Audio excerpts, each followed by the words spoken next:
Managing stress involves focusing on the things that we can control rather than the things that we can't.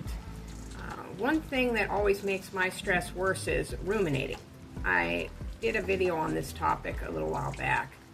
And rumination is just basically when you obsessively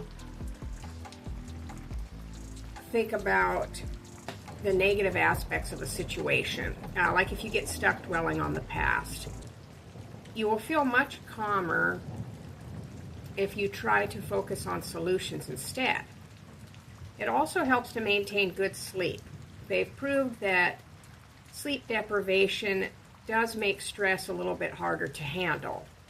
Cut back on junk food. I think that food is a really big one because there's a lot of chemicals and preservatives and things in the food that cause your mood to go up and down. It messes with your energy levels.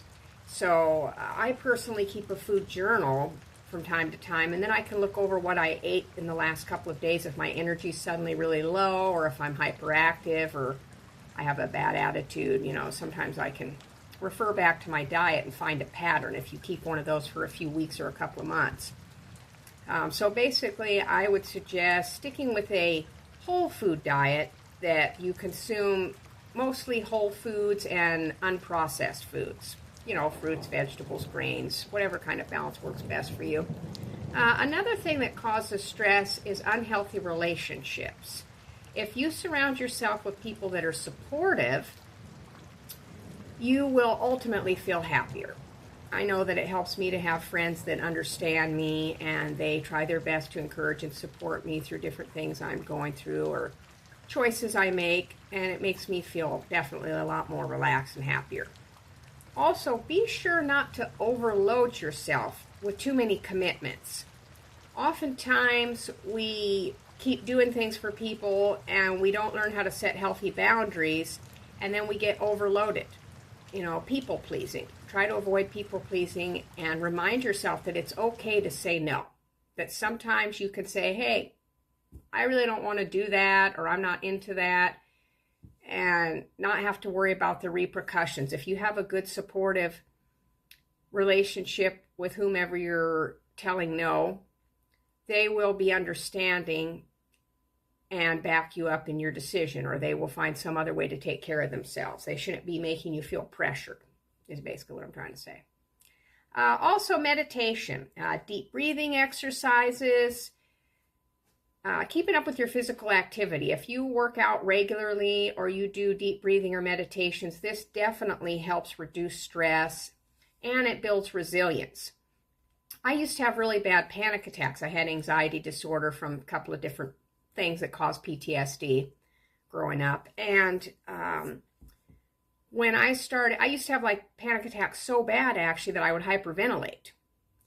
And when I started doing the deep breathing exercises or meditating, spending more time outdoors in nature, just, laying in the sun, walking, hiking, relaxing more, I was actually able to get rid of the panic attacks, and now I don't hyperventilate anymore. I'm a lot calmer.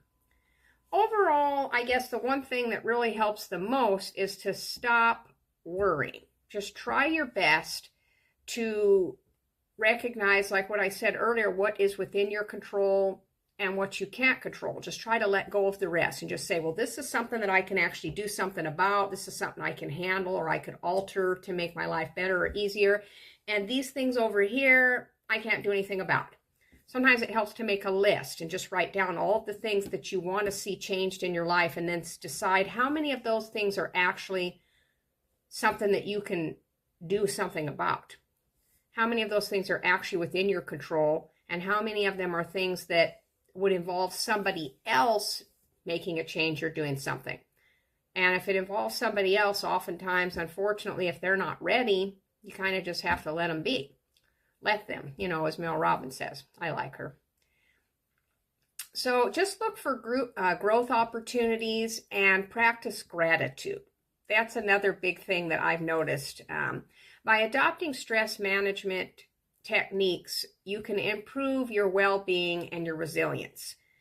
What I've noticed is that definitely when I'm in a state of stress or anxiety and I start to do that snowball I start to panic about something and say, oh my God, if this happens, then that'll happen. And like say, you lose your job, and then you go into that spiral. Oh, now I lost my job, so now I won't be able to pay my rent. Now my electric's going to get shut off. Then I'm going to be homeless, and I'm going to end up in the shelter. And this whole snowball effect really produces a lot more stress. So what I've learned I can do when I get into that mode is I can just stop letting myself wander down the negative path, and I say, okay, what things do I have to be grateful for? Am I in any immediate danger? Do I have food? Do I have shelter? Do I have clothes? Do I have people that love me? And I try to find some things to focus on that I should be happy or grateful for. And I found that when you're focused on things that make you grateful or blessings that you have, it's pretty difficult to stress. It really takes away and eliminates a lot of that and brings an immediate relief for me personally. Maybe you try a couple of these tips and comment below how they work for you. Have a great week.